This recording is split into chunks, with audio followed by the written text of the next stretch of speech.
नमस्कार, मैं हूं प्रभु चावला।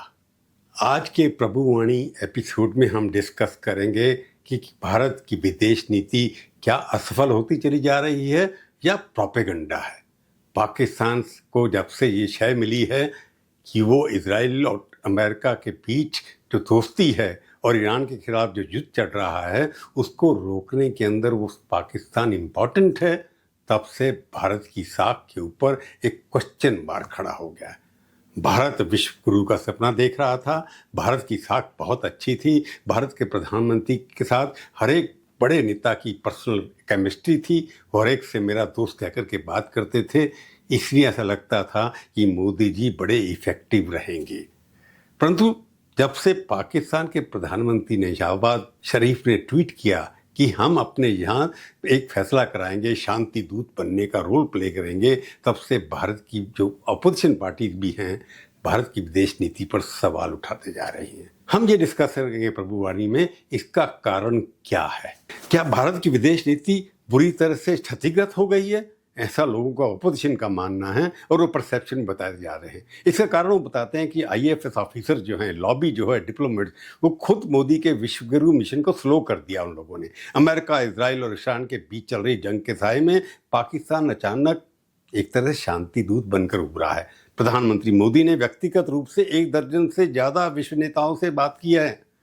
वे भी डी एस्केलेशन के प्रयास कर रहे हैं, रोकने की कोशिश कर रहे हैं। पिछले 1 महीने से काफ़ी लोगों से उन्होंने बात की है, लेकिन इस्लामाबाद, जिसे नई दिल्ली लंबे समय से आतंकवादियों को पनाह देने वाला असफल राज मानता रहा है, उसने इंटरनेशनल सुर्खियां तो छीन ही ली हैं। इसका मौका भारतीय विपक्ष ने पूरी तरह बुनाने की कोशिश की है। उन्हें मोदी सरकार की विदेश नीति पर तीखा हमला बोला है, जिनको मौका चाहिए था, लगता है पाकिस्तान की वजह से मिल गया है। हमारी जो फॉरेन पॉलिसी है, this is prime minister Modi's personal foreign policy. You can see the result of this. It's a universal joke. Everybody considers it a universal joke. Donald Trump knows exactly what Mr. Modi can do and what Mr. Modi cannot do. So, if the Prime Minister is compromised, our foreign policy is compromised. It's obvious. तो सबको दिख रहा है. US deal कर दी, कल मतलब irrelevant भाषण कर दिया. मतलब इंडिया का प्राइम मिनिस्टर है, इंडिया के प्राइम मिनिस्टर है, दिखना चाहिए कि हिंदुस्तान के प्राइम मिनिस्टर है. पोजीशन क्या है? कोई पोजीशन ही नहीं है. दुख की बात है कि इसका नुकसान होगा लोगों को. वे या अपोजिशन पार्टी जो हैं भारतीय विदेश कैरियर डिप्लोमेट पर आरोप लगा रहे हैं कि ये बाबू जो बैठते हैं साउथ ब्लॉक में, वो इसके विलन हैं, उन्होंने ही मिसगाइड किया है, ठीक तरह से इनपुट नहीं दिया, ये कहना है उन लोगों का. आरोप क्या है कि IFS लॉबी, डिप्लोमेट्स जो भारत की ग्लोबल साउथ की आवाज़ के रूप में जीती हुई प्रतिष्ठा को बर्बाद करने की कोशिश कर रहे हैं. आरोप स्पष्ट है कि हमारी IFS के घरेलू राजनीतिक वास्तवों से अलग हैं. उनको डिप्लोमेट्स को पता नहीं है कि ये क्या कर रहे हैं. उनका झुकाव प्रो वेस्ट, प्रो अमेरिका की तरफ दिखाई देता है, ऐसा ऑपोजिशन का मानना है. IAS ऑफिसर ने भारत को किनारे कर दिया है, जबकि पाकिस्तान के जनरल असीम मुनीर इस्लामाबाद में बातचीत को ब्रोकर कर रहे हैं. तथ्य भेद निंदनीय हैं.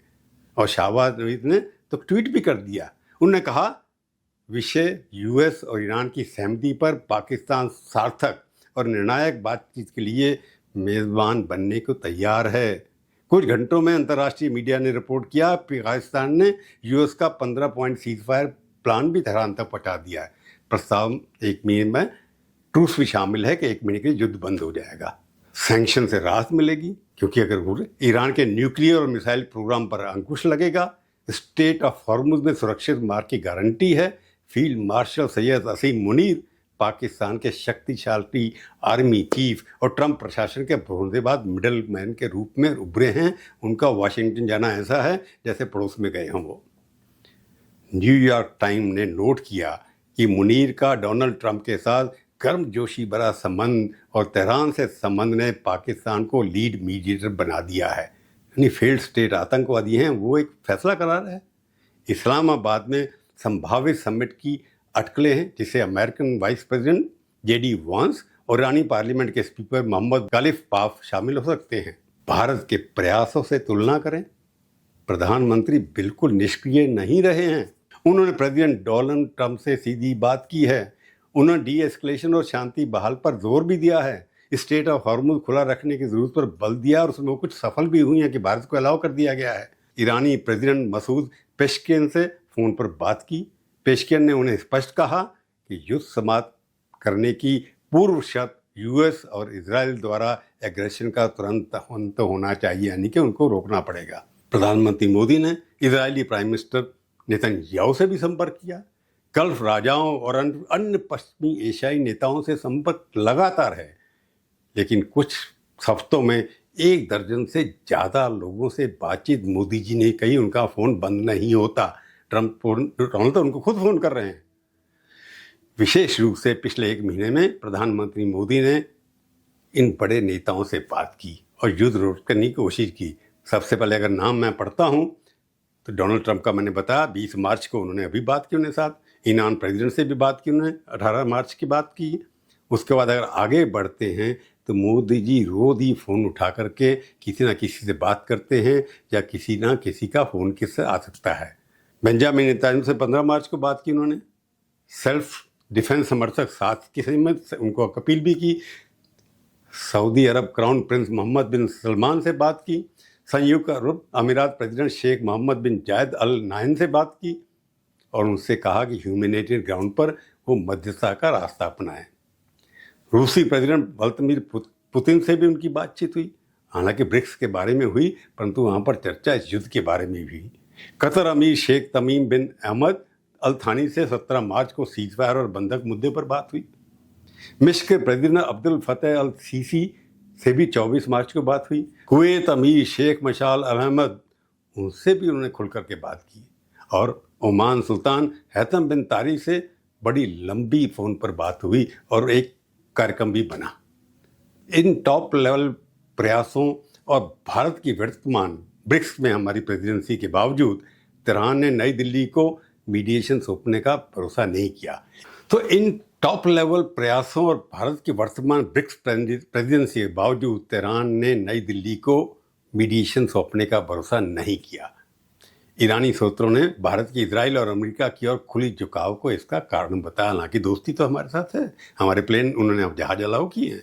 ये मोदी की तेल अवीव यात्रा से प्रतीकित है, जो हमलों से ठीक पहले हुई थी। विपक्ष ने हमला बोल दिया। कांग्रेस नेता राहुल गांधी ने साफ शब्दों में कहा कि हमारी विदेश नीति प्रधानमंत्री की व्यक्तिगत विदेश नीति है, ये देश की नहीं है।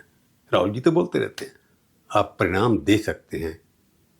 हर कोई इस को जोक बता रहा है या मजाक उड़ा रहा है कि ये सब क्यों हो रहा है।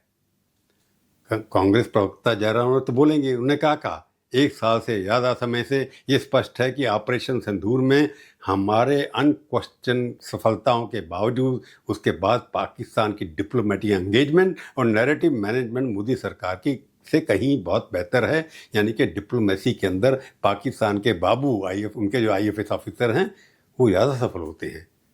कांग्रेस ने मोदी की इजराइल यात्रा को इसके लिए डिजास्टर चॉइस बताया कि इसकी वजह से सब कुछ हो रहा है।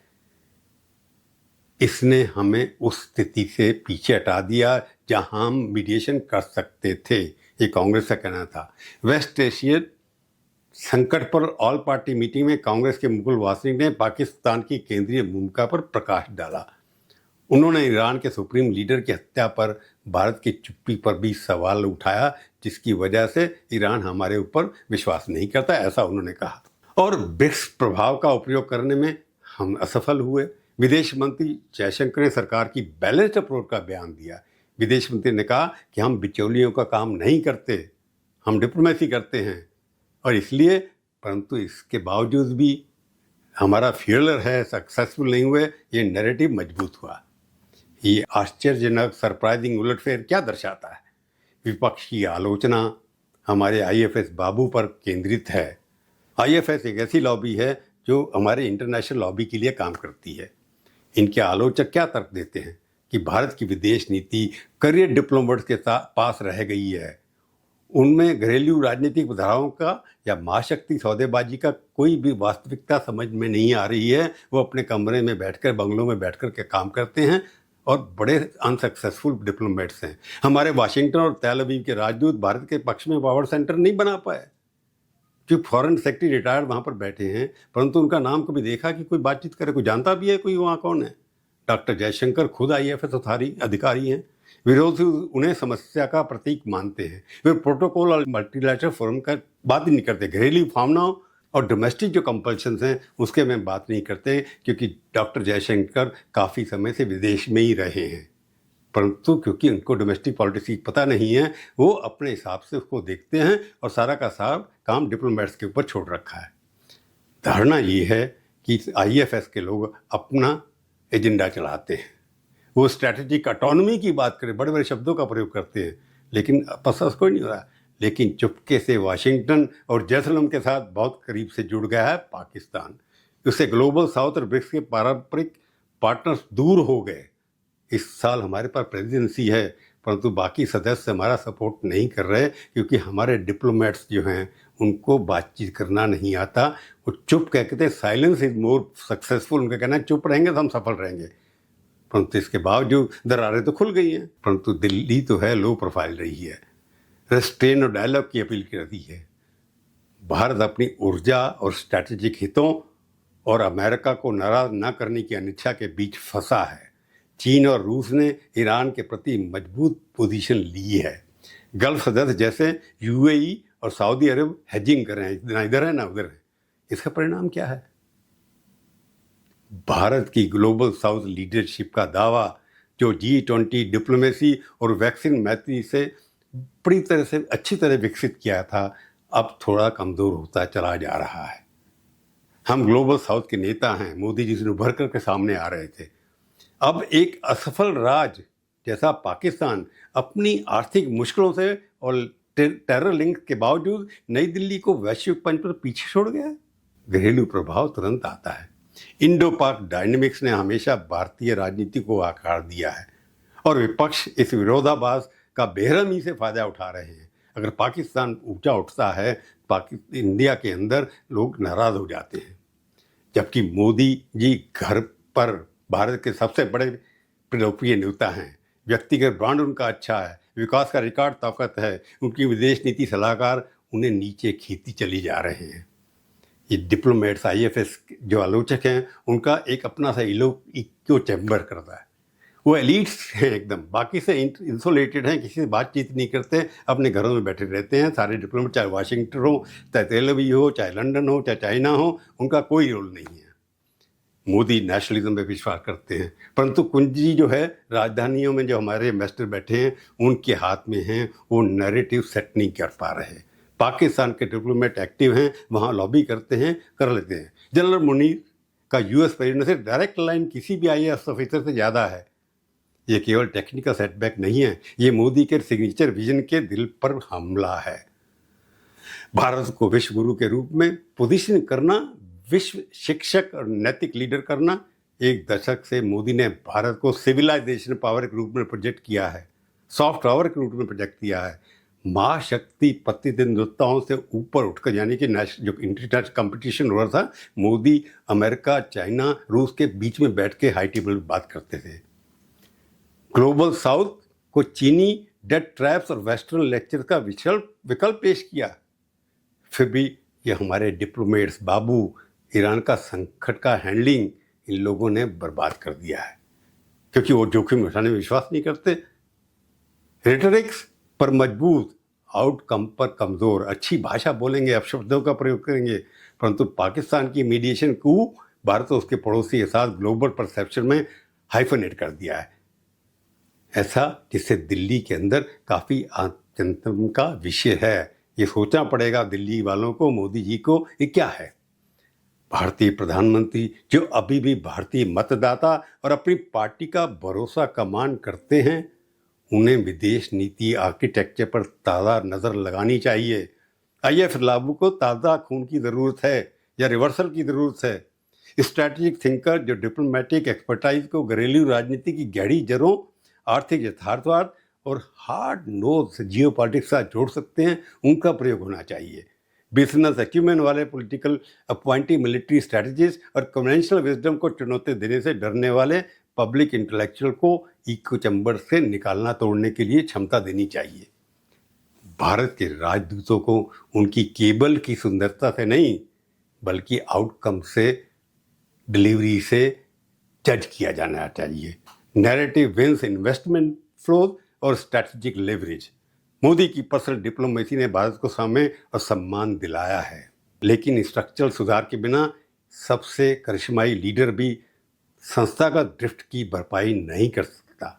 पाकिस्तान का सनशाइन मूवमेंट एक वेकअप कॉल इंडिया के लिए है। अगर भारत को विश्व में अपना सही स्थान वापस पाना है, एक ब्रिज बिल्डर जो बढ़ती फ्रैक्चर दुनिया में सभी पक्षों द्वारा भरोसा किया जाता है, तो डिप्लोमेसी को विकसित करना पड़ेगा, बाबुओं को उनकी नींद से उठाना पड़ेगा, अच्छे बाबू को आगे लाना पड़ेगा, नहीं तो ये नुकसान होता रहा है। विपक्षी बेंचों से ज़्यादातर यूनिवर्सल जोश अभी भी यही है, इस्लामाबाद कैसे आगे बढ़ गया। और हमारे बाबू जितने भी हैं, अगर उनकी स्टडी किए जाए तो ऐसा लगता है कि उनके पास कुछ कहने के लिए नहीं है, वो कोई भी अच्छे इनपुट दे नहीं सकते, और सारा का सारा भरोसा जो है मोदी जी के ऊपर निर्भर करता है। क्योंकि हमारे विदेश मंत्री कभी पॉलिटिक्स में रहे नहीं, हमारे जितने भी एम्बेसडर बनाए जा रहे हैं वो मेरिट के ऊपर कम हैं, परंतु विरोधियों का ये कहना है कि वो बाबू लोगों को चुनकर कैसे लोगों को लगाया गया है जो अपने इंडिपेंडेंट ओपिनियन सरकार तक नहीं पहुँचाए। समय आ गया है कि मोदी जी को अपनी विदेशी नीति और विदेश नीति का जो एस्टेब्लिशमेंट है, जो स्ट्रक्चर है, जो आर्किटेक्चर है, उसको देखना पड़ेगा, ताकि विश्व गुरु बनने का हमारा जो सपना है वो अगले कुछ समय में पूरा हो सके। आज की प्रभुवाणी में केवल इतना ही, फिर मिलेंगे, किसी और विषय पर बात करेंगे। तब के लिए नमस्कार। जाने से पहले मेरी एक और प्रार्थना कि आप मेरा वीडियो देखिए, सब्सक्राइब करिए, शेयर करिए, टिप्पणी लिखिए, अच्छी बुरी खट्टी मीठी मैं सब पढ़ूंगा, बुरा नहीं मानूंगा। जय हिंद।